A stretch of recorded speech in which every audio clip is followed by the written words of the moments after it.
বিদ্যুৎ চপলতায় গোটা রাজ্যের নাজেহাল জনজীবন, বন্ধ প্রায় মানুষের দৈনন্দিন কর্মকাণ্ড। তাই বাম যুব সংগঠনের পক্ষ থেকে বুধবার দুপুর 12টায় ছাত্র যুব ভবন থেকে মিছিল করে টিআরটিসি বিদ্যুৎ অফিসে ডেপুটেশন দেওয়া হয়। আমরা আমাদের দাবি রেখেছি, সিনিয়র যিনি ম্যানেজার আছে ওনার কাছে রেখেছি আমরা আমাদের দাবি। উনি যেটা বলেছেন যে দপ্তর যথেষ্ট আন্তরিকতার সহিত যে সমস্যাগুলি আছে এগুলি দেখে এগুলি সারাই করার চেষ্টা করছেন।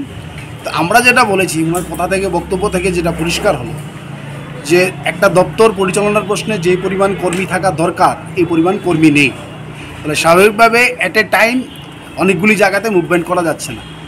আমরা বলেছি যে এই বিপর্যয় মোকাবেলার প্রশ্নে যত দ্রুত সম্ভব কর্মী নিয়োগ করে এই পরিস্থিতিকে মোকাবেলার জন্য সরকারকে প্রয়োজনীয় উদ্যোগ গ্রহণ করতে হবে।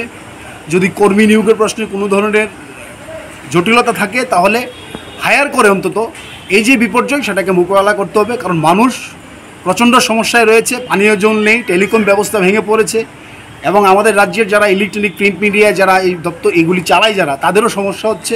তাহলে সবটাই মিলেই একটা নাজেহাল পরিস্থিতি।